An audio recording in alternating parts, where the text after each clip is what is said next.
Hello everyone, Seraphin here, and welcome back to my new player's guide to Fire Emblem Heroes. Today we're going to try to finish up the special events section of the battle menu here, and that is going to be right here on the bottom. We notice that there is a new event going on right now, or one we have not actively finished yet because of the red stamp. So we're going to go ahead and click on events right here real quick. And we can see here that there are 3 ongoing events. Right now we have a Tempest Trials event going on. We have the Hall of Forms currently going on. And we have Mjolnir's Strike, which says days until Shield 1. We'll talk about that in a little bit. But we'll go over the ones that we also have access to right now, too. So, if we scroll down further on the list, there's actually a bunch more that are grayed out. And we can see here on top it says this event has ended. So, these actually were previous events that have run their course and are no longer accessible. Looks like there's a fair bit of those. So, actually, we're going to talk about, I guess, some of the easier ones first, but we'll talk a little bit about just the ones that make the most sense to talk about. Let's just go from the bottom. How about that? So, Lost Lore. By the way, all these events, before I start, all of these rerun periodically at some point, which is why they're still in here, even though they've ended. So, the last Lost Lore event called His Inner Strength, that is over, but a new Lost Lore will come back sometime soon. I imagine within the next couple weeks or so, because it's been a while. Roker Sieges is another one. Forging Bonds, Grand Conquests. All of these are frequently used events through the course of the game, and all of them get rerun, I would say, probably monthly. Some of them a little more frequently than that. Like, Mjolnir's Strike is probably like bi-weekly, I think. Runs pretty frequently. Tempest Trials is at least monthly, if not more frequently than that. Normally, these events will last for about a week. Tempest Trials in particular lasts for 10 days, I think, every time it runs. Hall of Forms lasts for, I think, 10 to 12 days. I'm not exactly sure. Mjolnir Strike's a little weird. That's actually the newest one to be added to the game. The Voting Gauntlet lasts for 6 days. The Tap Battle usually lasts for a month at a time. Grand Conquests is about a week. Forging Bonds is about 10 days or 12 days. Roker Sieges is about 4 or 5 days, I think. And then Lost Lore is about 2 weeks at a time. So Lost Lore is... This is actually kind of like a Fire and Forget game mode. There's not really much for you to do in it, unfortunately. It's a really cool way of learning about some of the story of the actual main series Fire Emblem games. So if you're new to the series and you're curious about some of the general story aspects, this is a great way to learn about them. And all you do in there, in Lost Lore, basically, is you send 2 units on like a scouting mission, and it takes a certain number of real-world hours to complete. And when they come back, they bring you some generalized rewards, and you can earn some points, whatever. It's kind of like, if you've ever played World of Warcraft, for example.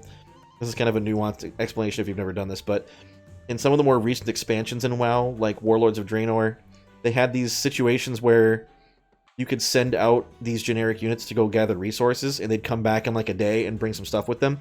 That's literally what Lost Lore is, the exact same thing. You send out 2 units... And by the way, when they're sent out, you can still use them in battle. They're not like gone or anything like that. Like, they're still usable. So they're not even really gone, but you just can't use them for any other Lost Lore events. They go out, they scout around for however many real-world hours, they come back however many real hours later, and they give you stuff. It's literally, you send them away, you don't look at it until they come back. There's nothing for you to do. But when you complete certain tasks in Lost Lore, you get little story snippets, which is kind of cool. And obviously you get periodic rewards. That's all Lost Lore is. It's really simple. Some people have claimed it's just kind of boring. I can see where they would think that. We're going to skip Roker Sieges for a second, but Forging Bonds is cool. I actually like this one quite a bit.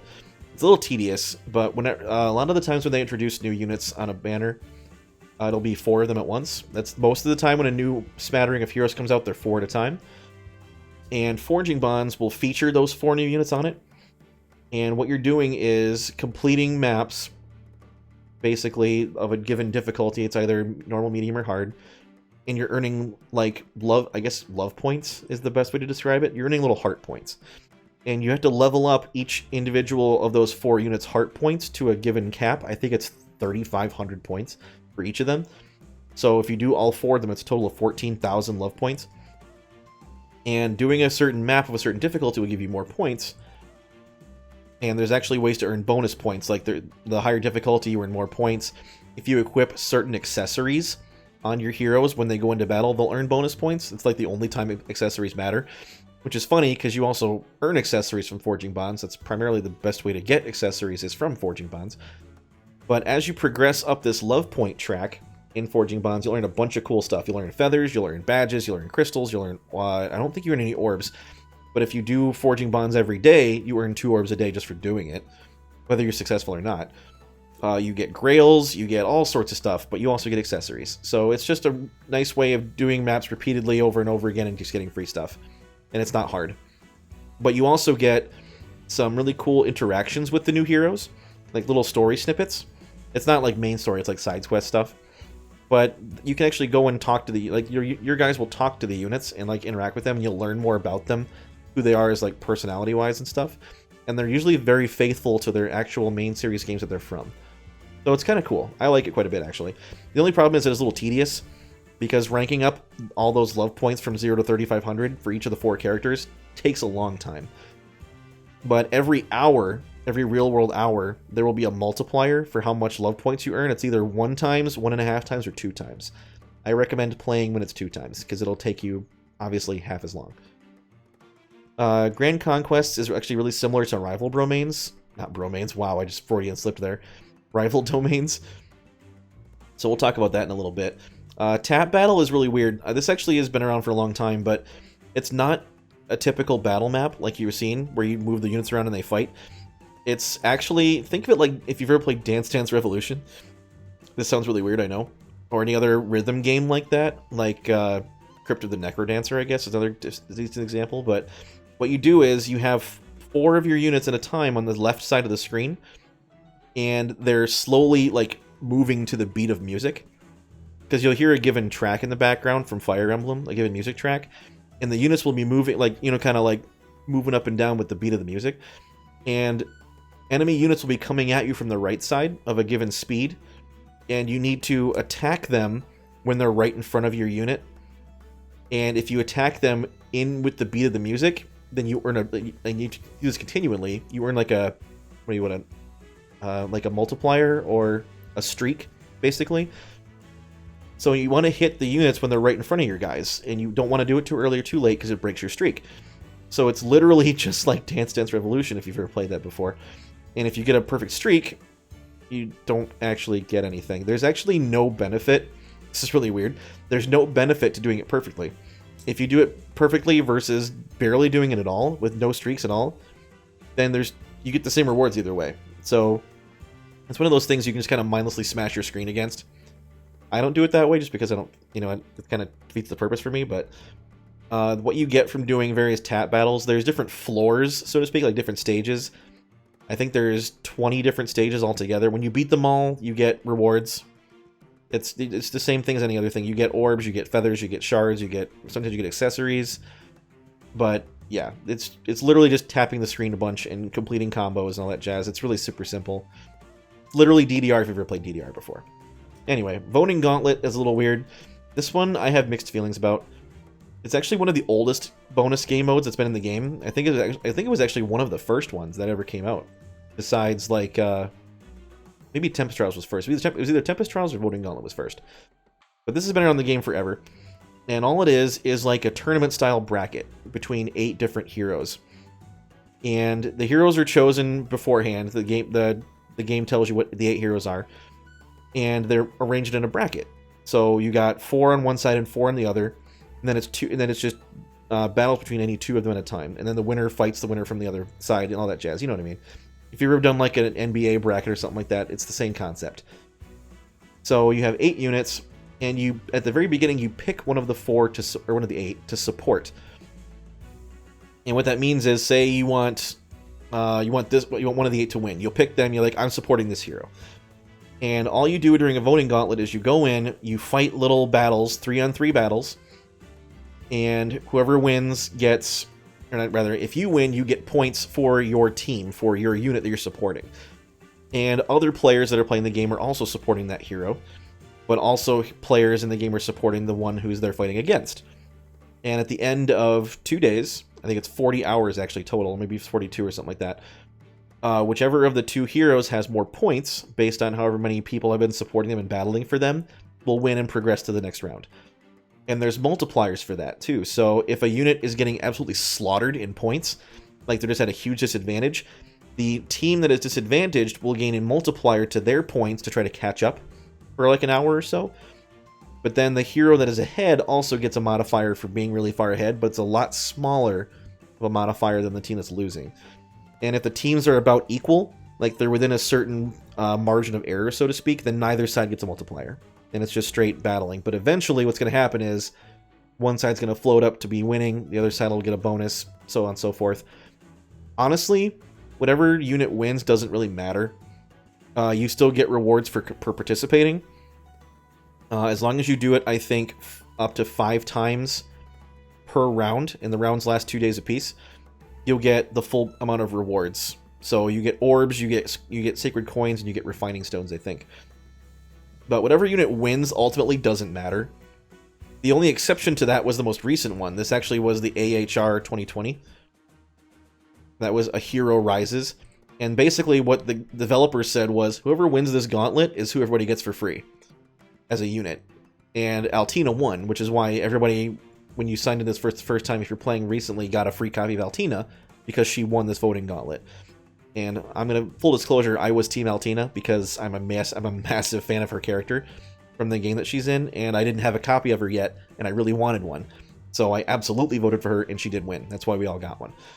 A lot of the other units that were on that gauntlet were really, really popular ones because the fans actually voted. The players voted for which 8 got to be in the gauntlet altogether.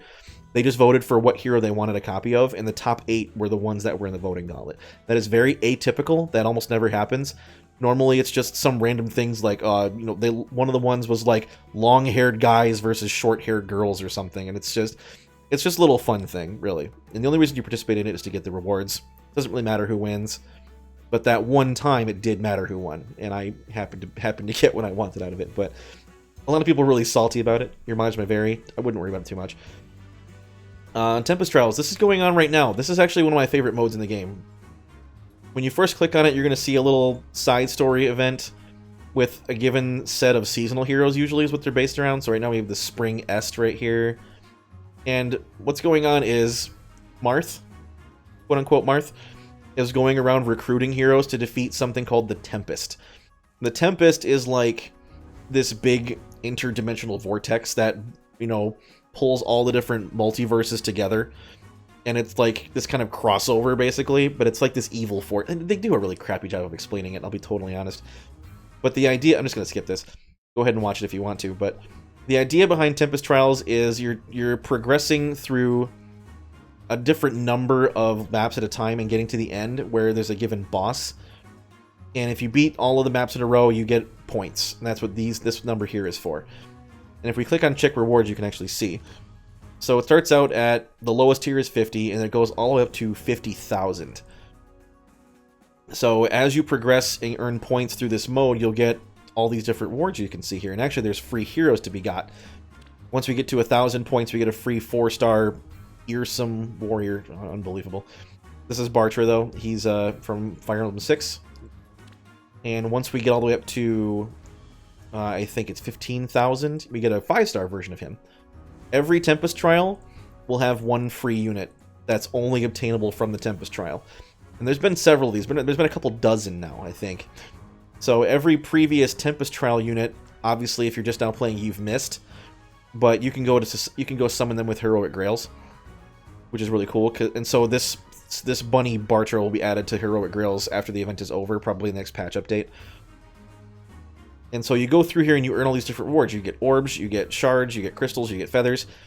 The other big thing besides the given Tempest Trial unit to get are Sacred Seals. So we see here that once you get 10,000, you get a Sacred Seal of Defense Feint, which is a B-slot skill normally, but you see here with the little S next to it, that has a Sacred Seal. Anybody can equip that at any time in their Sacred Seal slot and freely move them around. And then 20,000 is a Death Blow Seal. This is actually a really, really good one.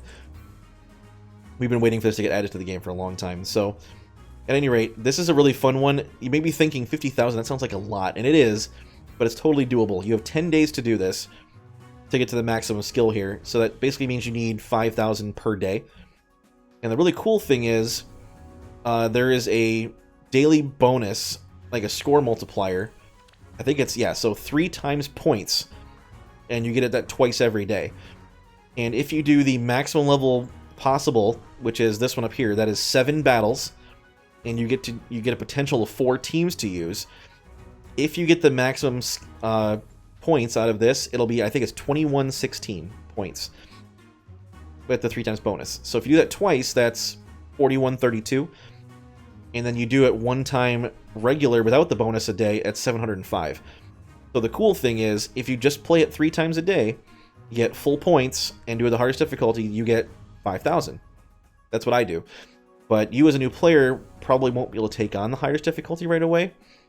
And so if I look out the bottom here, it's suggesting me to try the lowest difficulty, a little green hand here. It's saying do this because with your current teams, you've got your units accessible. This is where your skill level is going to be about. And you see here, it's only 3 battles instead of 7, but we only get 1 team to do it with. The next tier up is 3 battles in 1 team, then 3 battles in 2 teams, so on and so forth. And these battles are all in a row. There's no break in between them. But the weird thing about Tempest Trials too is your given team that you go into battle with, when they go from battle to battle, they retain their hit points, and they retain their special charges and all that jazz. So it's kind of like a gauntlet if you think about it. So you send a team in, and like say I've got these 4 guys up here. If they get particularly beaten up from one map, they'll go to the next map and they're still beaten up. Like they haven't been healed or anything, like you do between story maps and all that jazz. It's kind of hard, unless you build your team specifically to accommodate the Tempest Trials, which is what I try to do. I always have a healer on my team, or at least someone who can restore health and give it to other people, because that's obviously a big deal when you're running a gauntlet, is you need to heal up. And unfortunately, any units you lose from a given team, like if they get defeated, you just go in with what's left until that whole team is wiped out. So if I go into the Tempest Trial, and on map 1 I lose Takumi, and then when I go into map 2, I won't have him anymore. I'll have just Anna, Alphonse, and Serena. Then I lose Alphonse, then I've only got Anna and Serena left until all 4 of them are wiped out. Then that's one of my teams has been destroyed. Then I can pick a different team to go into battle with, assuming I have the ability to. So with the highest difficulty, you get 4 teams total. So that means you can lose 3 whole teams and still have 1 left to get through all 7 battles with. But the only way to earn maximum score is to go through all 7 battles and not lose any more than 1 team. In fact, you can't lose any whole team. So if you're at the very last battle and you've only got 1 guy left out of your initial team, you still earn max points for survival, which is cool. But you're also timed. Like, you only have a certain number of turns to get the most points to score in Tempest Trials, and you also only get the highest score if you have one of these 8 bonus units on your team. So the nice thing, though, is half of the team will usually be new seasonal units that just got added, so these guys are all on a current focus for the spring banner. But the Tempest Trial unit you earn just from doing it is always one of the bonus heroes. So if you just do it, even if you don't have a bonus hero initially, eventually once you get to 5,000 points, you'll get that one, and you can start using that one and get bonus points. So it's a plus 40% increase to score. Definitely worth doing. On main account, I have a copy of Idun, which is awesome because she's incredible. So she's my bonus hero at the moment. But Faye and Bartra, the regular versions, these guys are not hard to get. They're pretty common in the summoning pool, and they're both green too. So if you just go to the summoning and pull green, chances are you'll get one of the 2 of them pretty darn quick. Especially Bartra. He's like, he constantly just shows up when I don't want him to. He's actually not a great unit, but anyway, that's Tempest Trials. It's actually a lot of fun. I like this one quite a bit. And I'm sorry if I'm not explaining it very adequately. Please, if you have any questions about this, ask me in the comments. I'll help you out as best I can. So apologies if my explanation kind of sucks, but I will do what I can to explain it better if you need any help. Suffice it to say, do these sequences of battles, earn score, get rewards. That's how most of these special events go. That's currently going on. And that little scroll on top here means there's quests associated with it. Every day, there's a daily Tempest Trial quest. You earn refining stones, you earn stamina potions, and you earn feathers. So I think it's up to 3 battles per day you get that for, which is kind of cool. Hall of Forms. This is actually a really fun one too. I like this one a lot. We're going to go ahead and skip this, because this is just expository crap that doesn't matter. So the way Hall of Forms works is a little weird. Every time this happens, there's a new set of 4 heroes. We can see on the top here we have Leaf from Thracia, 776. We have Finn. We have Reinhardt, with a sword, not with a blue tome like the one we got earlier from the Hero's Path. This is an alternate version of Reinhardt. And we have Olwen, who is Reinhardt's little sister. So anyway, these are the 4 Forma units that we have access to. We don't use our own units in this, we use these Forma units. We can see they're all 5 stars, and they're all level 10. And they just have basic weapons and no skills equipped. So we have a Silver Sword plus for Leaf, we have a Silver Lance plus for Finn, a Silver Sword plus for Reinhardt, and I think Rex Caliber plus for Olwen, yep. So you'll see here they have no skills on them, but they're level 10 and 5 stars. And instead of earning skill points in this mode, whenever you go into battle in here, if I pick a stage for example, we start at the bottom level of the tower, the chamber rather, and we rank up slowly as it gets progressively more and more difficult. And there's 25 levels total. So whenever you do one of these maps, it's just a regular battle map, and you earn rewards for doing them. And there's also first clear rewards too. The first unit out of the 4 that you deploy, which is always these 4, the first one to get a kill will get the opportunity at the end of the map to learn a skill. And it's actually random. So what happens is, say I go into this first chapter, this first antechamber, and Leaf gets a kill. The first one to get a kill is Leaf. At the end of the chapter, assuming I completed it without failing, I will see basically an image of Leaf at the end, and it will have one different skill randomly chosen for each of these 7 slots. So a random weapon skill, a random assist, a random special, a random A, B, and C passive, and a random Sacred Seal slot that he can learn. And basically you're like, oh, which one do I want? And it's like basically you're picking between a random set of rewards, and you pick which one you want, and they learn that skill. They just get it. You don't gotta spend points, you don't gotta train them in it or anything. They always have the highest level tier of it, and they get it now for the rest of the event. So for example, you can end up with Light Brand, which is Leaf's special weapon, with a forged effect on it, which is just super good. You can get a random assist skill, but not a staff, obviously, he's not a healer. A random special skill, a random everything. And you can kind of customize and build these Forma units however you want, based on these random skill sets that you get. Sometimes you get kind of screwed on what skills are available at random, but sometimes you get really, really good ones. And again, it's totally random. Now, you can build all 4 of the units however you want, but only one unit gets to pick a skill after completing a map. And it's the first one to get a kill. And they do level up normally too, so they go from level 10 to level 40, and the chapters get more and more difficult as you ascend the chamber here. But the cool thing is, when you complete a chamber and come back and play it again, even if you've already beaten it, you still get to pick a skill at the end for whoever got the first kill. So you can spend time in the lower levels building up your units and getting them really awesome skills, and then progressing upward and doing the harder stuff. The downside is, you only get 3 of these little candles each day. So you get 3 battles each day, effectively, with the Forma units. And the only way to replenish those is either wait till the next day to replenish it, or use one of these Forma torches. But you don't start with any, and the only way to get them is to do the battles in here. So you see here, we get 3 for free from doing just the antechamber.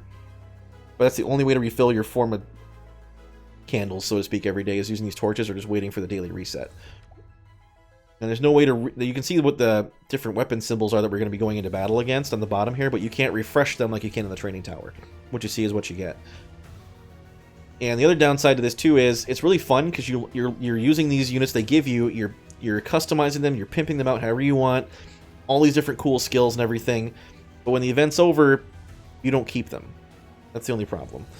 Is you don't get to keep any of these guys. So they're giving you Leaf and Finn and Reinhardt and Olwen to mess around with and customize and skill up, but when the event's over, they're gone. They're not real heroes, they're called Forma heroes.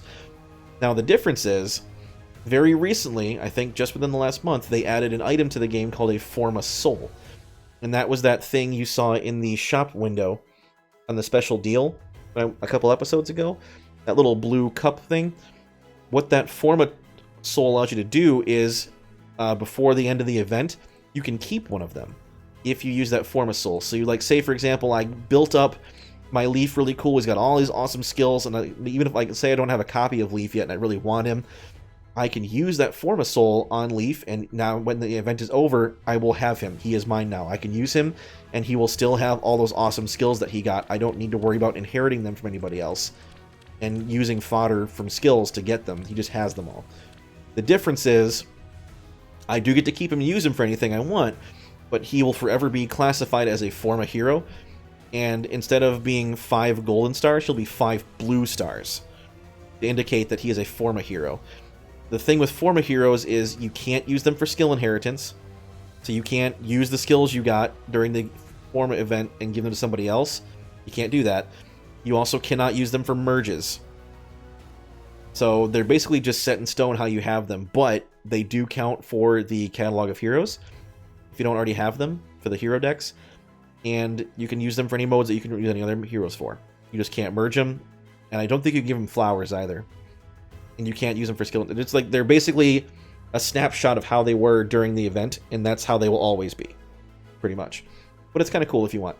The downside is the only way to get those Forma Souls is to spend real money on them. And I think it's just that one bundle right now in the shop has it, and it's 30 bucks. You're getting 60 orbs with it too, but the only way to get a Forma Soul right now at all is to drop 30 bucks on the game, which sucks. There's no in-game way to earn those Forma Souls right now, and there probably never will be, to be completely honest with you. And it's only a one-time purchase, so you can only have one Forma Soul right now, period. Now, granted, they're probably going to give you ways to get them, more of them later, but right now there isn't any way to do it. So this mode's actually kind of fun. I like doing it just to play around with the hero builds and progress up as far as I can. Sometimes you get awesome heroes to use. Sometimes you get mediocre ones, like the second one was kind of crappy. But this is fun. I like this one a lot. A lot of veterans of the game like this mode quite a bit. And then obviously there's daily completion rewards. So the first time each day you complete a map in this mode, even if you don't complete, if you just participate, you get this rank of rewards on the bottom here. So the first day you get 2 orbs, second day you get flowers, third day you get orbs, so on and so forth. And we can actually check our rewards in here too. This tells you what clearing each floor of the chamber gets you. So yeah, it's really fun. I like this one quite a bit. And then the other thing that we were gonna go over, Mjolnir Strike and Grand Conquest and Roker Sieges. Those are actually all. Mjolnir Strike's a little different, but we'll talk about that later. Suffice it to say that Roker Sieges is kind of meh. It's kind of bland in my opinion, but we'll talk about it some other time. Grand Conquest is actually very similar to the rival domains that we saw in the special maps, so I'll talk about both of those in a later episode. That's not something you need to worry about right this minute. And it's not going on right now anyway, so don't worry about it. And then Mjolnir Strike is a whole different ball game. It's a beast of its own, kind of like Ether Raids, which was this top left thing up here. Both of those are very complex and have a lot of nuance to them. We will talk about those probably in their own episode. I'm totally honest with you guys. So, at any rate, that's all there is for events for right now. We'll complete the other ones. We'll talk about Mjolnir Strike. We'll talk about Grand Conquest. We'll talk about Rival Domains, all that other stuff in future episodes. I'm hoping to get it's probably going to be an episode each for each of those. I'm not going to lie, they're pretty complicated. There's a lot to know about those, and we'll worry about it some other time. So at any rate, thank you for tuning in up to this point. I really do appreciate it. Again, I'm sorry if my explanations for some of these events is a little lackluster. If you're looking for some more detail on these, there's various resources online, either from the official Fae webpage, or there's a wiki dedicated to explaining how the different game modes work. If my explanation's not good enough, or you want some more information, either leave me a comment and I'll address your questions as I get them, do the best I can, or just go look it up and learn how the different modes work. Again, looks like there's what, 9 or 10 different events that happen on a rotating basis. They come back a lot. So if you want to participate in them, it helps to know how to do them. But if I can't help you, the internet certainly can, I'm sure. But if I can help at all, I definitely will. So please leave me some questions if you have them in the comments. I'll do what I can. And we'll talk about some more game modes in the next episode. So thank you for tuning in to this point. I really do appreciate it. Hopefully this has been helpful for you. And if not, I apologize. I will try to do better in the future. But I will see you next episode. We'll talk about some more events and eventually getting on to the Ether Rays and whatnot. So until then, thank you for watching. I really do appreciate it. Please feel free to like the video and leave a comment and a subscribe to the channel if you would not mind. I would greatly appreciate it. And I will see you next time. So until then, this has been Seraphin. Stay classy, internets.